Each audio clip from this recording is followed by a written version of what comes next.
Lok Sabha election ಅನ್ನ ಗೆಲ್ಲುವಂತ ನಿಟ್ಟಿನಲ್ಲಿ ದಳಪತಿಗಳು ಭರ್ಜರಿ ಪ್ಲಾನ್ ಅನ್ನ ಮಾಡ್ತಾ ಇರುವಂತದ್ದು ಯಾವ ರೀತಿ ಅಂತ ಹೇಳಿದ್ರೆ ಹಳೆ ವೈರತ್ವ ವೈಷಮ್ಯವನ್ನ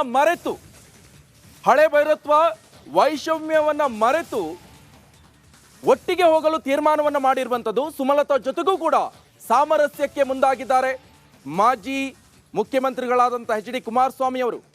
ಸುಮಲತಾ ಜೊತೆ ಸಂಧಾನಕ್ಕೆ ಕುಮಾರಸ್ವಾಮಿ ಅವರು ಒಲವನ್ನ ತೋರಿಸಿದ್ದಾರೆ. ಹಳೆ ದ್ವೇಷವನ್ನ ಮರೆತು ಮಾತುಕತೆಗೆ ಮುಂದಾಗಿದ್ದಾರೆ ಮಾಜಿ ಸಿಎಂ ಕುಮಾರಸ್ವಾಮಿ ಅವರು. ಸುಮಲತಾ ಆಪ್ತ ಸಚ್ಚಿದಾನಂದ ಮೂಲಕ ಸಂಧಾನಕ್ಕೆ ಮಾತುಕತೆಗೆ ಸಿದ್ಧರಾಗಿರುವಂತದ್ದು. ಯಾಕಂತ ಹೇಳಿದ್ರೆ ಕಾಂಗ್ರೆಸ್ ಅನ್ನ ಕಟ್ಟಿಹಾಕಲು ದ್ವೇಷವನ್ನ ಮರೆತು ಒಂದಾಗುವ ಸಂದೇಶವನ್ನ ಈಗ ರವಾನೆ ಮಾಡ್ತಾ ಇದ್ದಾರೆ ಮಾಜಿ ಸಿಎಂ ಕುಮಾರಸ್ವಾಮಿ ಅವರು. ಇದು ಲೋಕಸಭಾ ಎಲೆಕ್ಷನ್ ಅನ್ನ ಏನಾದ್ರೂ ಮಾಡಿ ಗೆಲ್ಲೇಬೇಕು. ಈ ನಿಟ್ಟಿನಲ್ಲಿ ಎಲ್ಲರೂ ಭೇಟಿ ಮಾಡ್ತಾರೆ. ಈಗ ಅಂಥ ಸಮಯ ಬಂದು ಸುಮಲತಾ ಅವ್ರನ್ನೂ ಭೇಟಿ ಮಾಡ್ತೀನಿ. ಅವರು ಬಿ ಜೆ ಪಿನಲ್ಲೇ ಮುಂದುವರಿಯೋದಾದರೆ ಬಿ ಜೆ ಪಿಯ ಪರವಾಗಿ ಅವರಿದ್ದರೆ ಅವ್ರನ್ನೂ ಭೇಟಿ ಮಾಡ್ತೀನಿ. ಏನು ನಾವೇನು ಇಲ್ಲಿ ಇಂಥ ಕ್ಷೇತ್ರದಿಂದ ನಾವು ನಿಲ್ತೀವಿ ಅಂತ ಹೇಳಿದ್ದೇವೆ, ಇಲ್ಲ ಇಂಥವ್ರಿಗೆ ತೊಂದರೆ ಕೊಟ್ಟು ನಿಲ್ಲಬೇಕು ಅಂತ ಇದ್ದೇವೆ, ಯಾವುದು ಇನ್ನೂ ನಾವು ಚರ್ಚೆನೇ ಮಾಡಿಲ್ಲ. ಇವೆಲ್ಲ ಪ್ರಾರಂಭಿಕ ಹಂತದಲ್ಲಿರ್ತಕ್ಕಂಥದ್ದು. ಈಗ ಬಿ ಜೆ ಪಿ ಪಕ್ಷದಲ್ಲಿರ್ತಕ್ಕಂಥ ಜೆ ಡಿ ಎಸ್ ಪಕ್ಷದಲ್ಲಿರ್ತಕ್ಕಂಥವ್ರು ನಾವು ಒಟ್ಟಾಗಿ ಒಂದು ಸೌಹಾರ್ದತೆಯಿಂದ ಏನು ಕೆಲಸ ಮಾಡಬೇಕು. ಎಲ್ಲರ ಜೊತೆ ಕೂತು ಚರ್ಚೆ ಮಾಡೋಣ. ಎಲ್ಲರೂ ಭೇಟಿ ಮಾಡ್ತಾರೆ. ಈಗ ಅಂಥ ಸಮಯ ಬಂದು ಸುಮಲತಾ ಅವ್ರನ್ನೂ ಭೇಟಿ ಮಾಡ್ತೀನಿ. ಅವರು ಬಿ ಜೆ ಪಿನಲ್ಲೇ ಮುಂದುವರಿಯೋದಾದರೆ ಬಿ ಜೆ ಪಿಯ ಪರವಾಗಿ ಅವರಿದ್ದರೆ ಅವ್ರನ್ನೂ ಭೇಟಿ ಮಾಡ್ತೀನಿ. ಏನು ನಾವೇನು ಇಲ್ಲಿ ಇಂಥ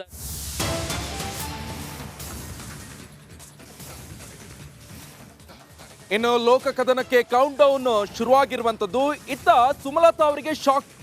ಬಿಜೆಪಿ ಜೆಡಿಎಸ್ ಮೈತ್ರಿ ಬಳಿಕ ಮಂಡ್ಯ ಸಂಸದೆಗೆ ಆಘಾತ. ಇದು ಕಾಂಗ್ರೆಸ್ ಅಥವಾ ಪಕ್ಷೇತರ ಅಭ್ಯರ್ಥಿಯಾಗಲು ಸುಮಲತಾ ಪ್ಲಾನ್ ಅನ್ನ ಮಾಡ್ತಾ ಇರುವಂತದ್ದು. ಇನ್ನೊಂದು ಕಡೆ ಒಂದು ಬಣ ತನ್ನ ನಾಯಕಿಯ ನಿರ್ಧಾರಕ್ಕೆ ನಿಂತರೆ ಮತ್ತೊಂದು ಬಣ ಬಿಜೆಪಿ ಹಾಗೆ ಜೆಡಿಎಸ್ ಮೈತ್ರಿ ಪರ ನಿಂತಿರುವಂತದ್ದು.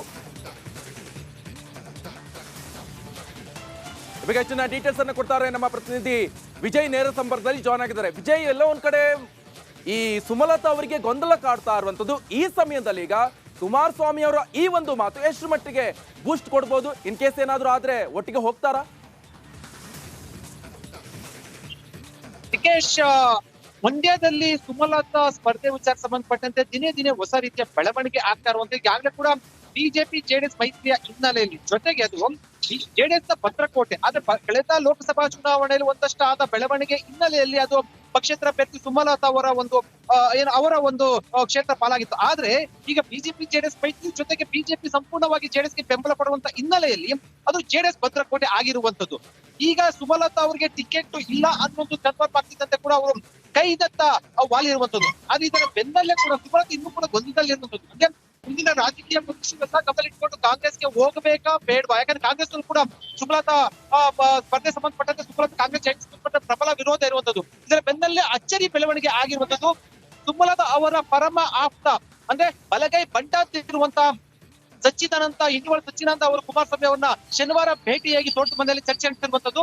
ಮತ್ತು ಎಲ್ಲ ಒಂದ್ ಕಡೆ ಒಂದು ರೀತಿಯಲ್ಲಿ ಏನು ಸುಮಲತಾ ಅವರ ಜೊತೆ ಯಾವುದು ವೈಷಮ್ಯ ಇಲ್ಲದೆ ಒಂದು ರೀತಿಯಲ್ಲಿ ರಾಜಿ ಅನ್ನೋದಕ್ಕಿಂತ ಹೆಚ್ಚಾಗಿ ಏನಂದ್ರೆ ವೈಷಮ್ಯ ಇಲ್ಲದೆ ಕೂಡ ಜೊತೆಲಿ ಹೋಗುವ ಸಂಬಂಧಪಟ್ಟಂತೆ ನಿರ್ಧಾರವನ್ನ ಕೈಗೊಳ್ಳುವಂತ ಸಾಧ್ಯತೆ ಇರುವಂತದ್ದು. ಯಾಕಂದ್ರೆ ನಿನ್ನೆ ಒಂದು ಹೇಳಿಕೆ ಕೊಟ್ಟು ಯಾರೇ ಅಭ್ಯರ್ಥಿ ಆದ ಸಂಬಂಧಪಟ್ಟಂತೆ ಬೇಕಾದ್ರೆ ಸುಮಲತಾ ಭೇಟಿ ಆಗ್ತದೆ ಅಂತ ಈ ಮೂಲಕ ಒಂದು ರೀತಿ ಸುಮಲತಾ ವಿಶ್ವಾಸಕ್ಕೆ ತೆಗೆದುಕೊಳ್ಳುವಂತಹ ಯತ್ನ ಆಗ್ತಾ ಇರುವಂತದ್ದು.